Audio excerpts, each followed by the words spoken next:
سرخط خبرها جسد صفیه خانی 9 ساله را در ازبکستان یافتند. منبع‌ها دادستان به دلشاد سیدمرادوف و قمر عزیزوف حبس ابد خواست. و نظرسنجی نرخ و نوا در ماه رمضان چگونه است؟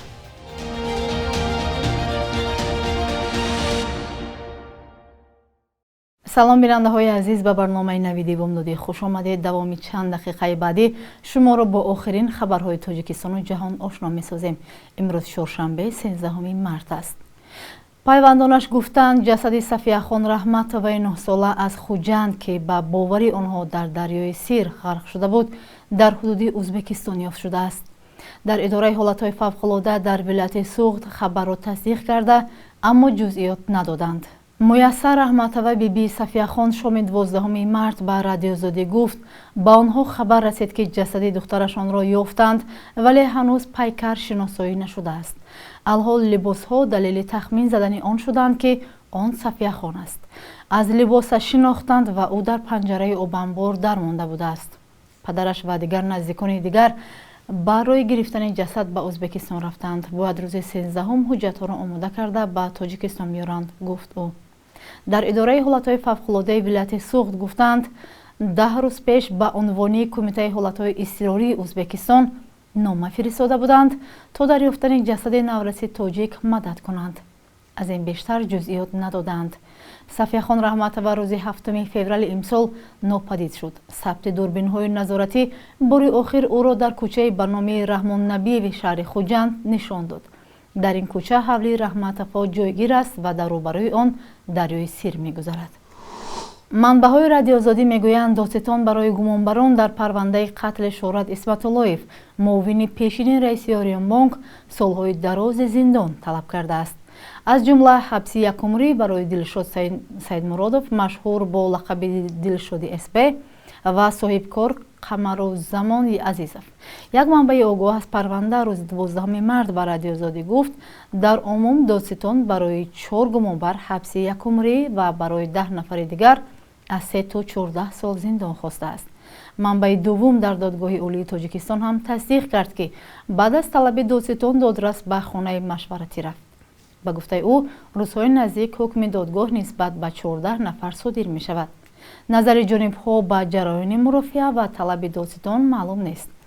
محاکمه متهمان در قتل شهرت اسمت اللهیف در اول ماه ینور امسال از طرف دادرس دادگاه عالی آغاز شد.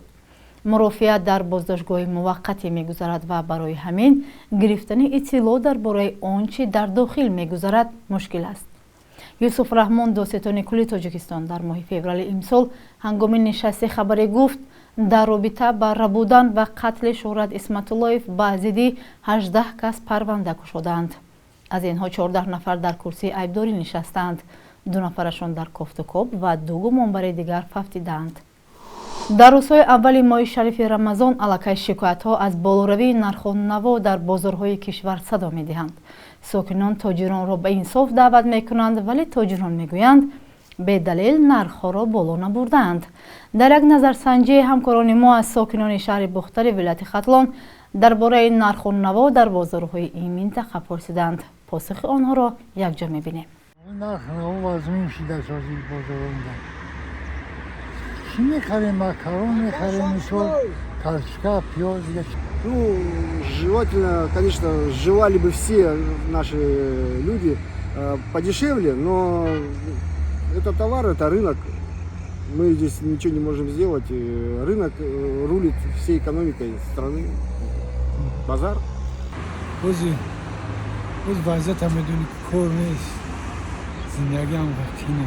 چون خیلی چی می‌خریم؟ اون روزگار دا چی ضروریات است اون رو می‌خریم.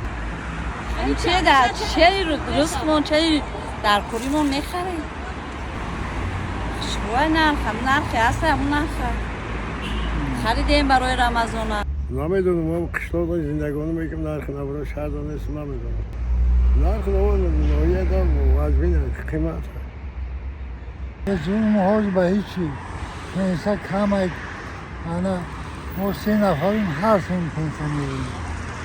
اولم 150 سوم یا بچه‌م 150 سوم ما 330 سوم.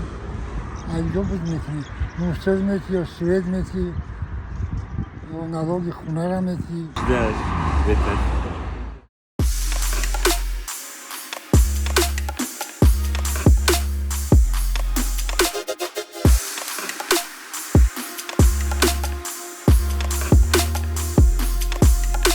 همه چیزی که میخواهند و میخواهید در اینجا هست.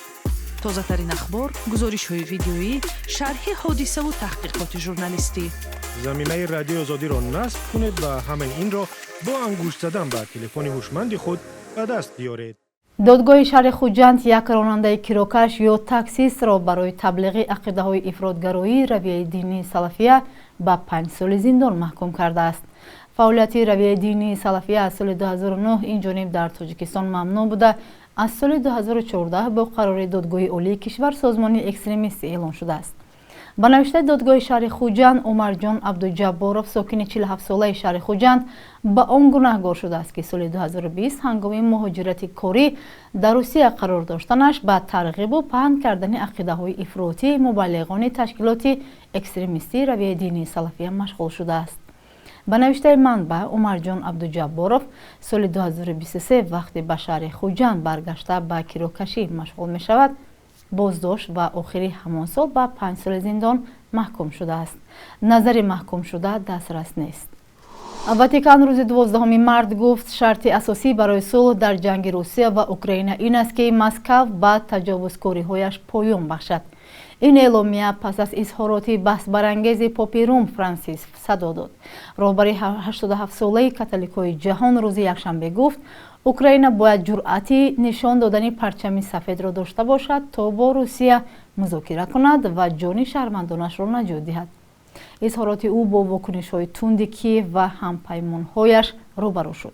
دبیر کل ناتو ینس استولتنبرگ درخواست پاپ فرانسیس را رد کرد. وی گفت راه بهترین خاتمه دادن به نزاع مسلح کردن کیف است.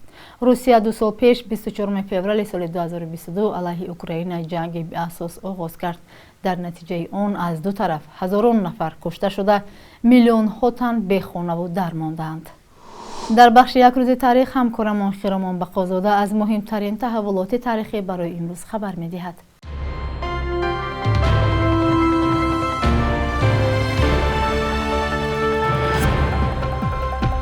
13 марти соли 1938 бо қарори ҳукумати шӯравӣ дар мактабҳои миёнаи ин кишвар таълими забони русӣ ҳатмӣ шуд. таърихшиносон зарурати чунин қарорро ба сабабҳои объективию сиёсӣ рабт медиҳанд ки аз сӯе барои ҷорӣ кардани як забони муошират дар як кишвари сермиллат зарур буд. аз сӯи дигар нуфузи фарҳангу забони русӣ дар пешбурди сиёсати Москав бисёр муҳим дониста мешуд. ин қарор сабаби коҳиши корбурди забонҳои миллӣ гашт ва онҳоро дар сатҳи оила маҳдуд намуд. дар тоҷикистони соҳиби истиқлол омӯзиши забони русӣ имрӯз ҳам бахше аз барномаи ҳатмии мактабҳои миёна мебошад. 13 марти соли 1944 Давлатхудо Назаров коргардони синемо ва сиёсатмадори маъруфи тоҷик таваллуд шудааст. ба ҳайси наворбардор дар таҳияи филмҳои достони Рустам, достони Сиёҳуш, ба ҳайси коргардон чун муаллифи филмҳои Субҳи ҷавонии мо, Марди роҳ, филмҳои мустанади Устод, Орзуҳо дар бораи истиқлолият маъруфият касб кардааст. раҳбари иттиҳоди синамогарони СССР буд. соли 1991 ба ҳайси узви ҳизби демократ ва намояндаи мухолифон довталаби курсии президентӣ гардид, вале солҳои ҷанги шаҳрвандӣ ба Русия кӯч баст. 13 марти соли 2009 академик ва донишманди маъруфи соҳаи кишоварзӣ Ғулом Алиев даргузашт. зотпарвари маъруф бо ихтирои зоти нодири гӯсфанди серпашму серавған ва сергӯште маъруф шуд ки исми гӯсфанди тоҷикиро гирифт. ихтирои ӯ барои пайдоиши зотҳои дигари нодири гӯсфанд дар Қазоқистону Қавқоз ҳам мусоидат кард. муаллифи асарҳои зиёди илмӣ дар бораи чорводорӣ ва беҳбуди сифати зоти чорво мебошад. و در این بخش برنامه از قرب اسعار میگوییم. بانک ملی 1000 روبل روسی را با 120 سومانی، 100 دلار به 1095 و 100 یورو به 1198 سومانی مقرر کرده است.